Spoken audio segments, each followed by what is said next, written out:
Dawn of a great war. It has been many centuries since Gorkamorka last walked the realms, and even appearances of Gork, or maybe Mork, have been few compared to tales from the age of myth. The Wurgog prophets believe their god's return is nigh, and the Bonesplitters will be integral in bringing him back. Another great war is coming. It will be a time when all greenskins will gather under a single great boss, and the mortal realms will tremble under the footsteps of greenskins beyond count.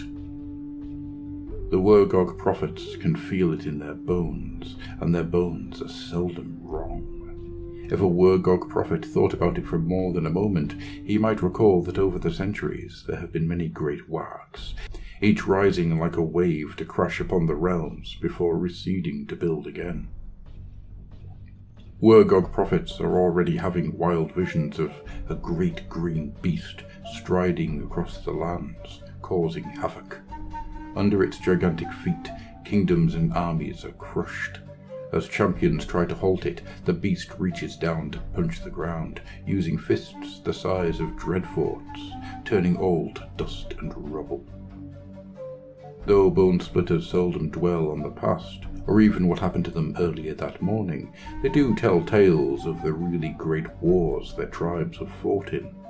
These Auric legends and fables are usually relics from a previous great warg, and each one is a dire warning to the realms about what might happen should the Bonesplitters and their kin gather in great numbers. In the age of myth, wargs lashed the land like storms, and the greenskin heroes that led them made their names fighting in the shadow of Gorkamorka himself. Groknak the Flatulent, a corpulent prophet from this time, was said to have swallowed the soul of an ur-dragon after his boys hacked it to pieces. Such was the power of the beast's spirit that it constantly tried to escape the prophet's body, either as gouts of flame or in long plumes of poisonous wind.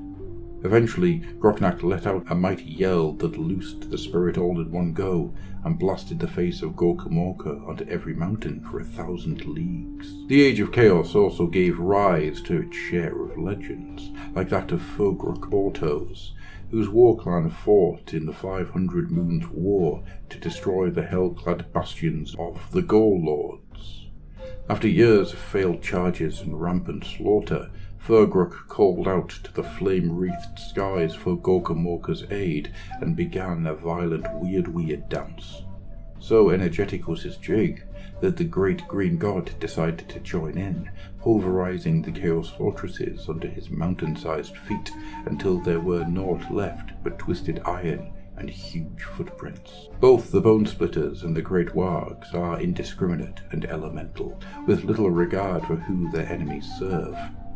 Urkug Boneface, the toe of Mork, was said to be able to rile up the warg energy in anything, and one swift kick to the face from him was proven to turn an Auric into a Bonesplitter boy.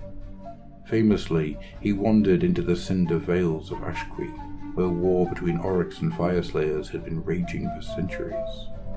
In a single night, he instigated the Toe Warg and led the Aurics to howling, stamping victory. Bonesplitters believe that each of the mortal realms has a soul, much like the great beasts they hunt, and if it is found, it can be captured and caged within a bone of suitable size and grandeur. While there are tales of the fiery heart of Ashqui and the chilling essence of Shaiish, the Bonesplitters are mostly drawn to the primal spirit of Gur. The Wurgog prophets claim that Gorkamorka created the realm of beasts, and when he did, it took a measure of this power as its soul. They say that this world spirit resides somewhere in Gur as a land, or perhaps a creature, of concentrated warg energy. No two prophets can agree what might happen should they ever find this place beast, but most of them believe that Gorkamorka himself is hunting the same prize.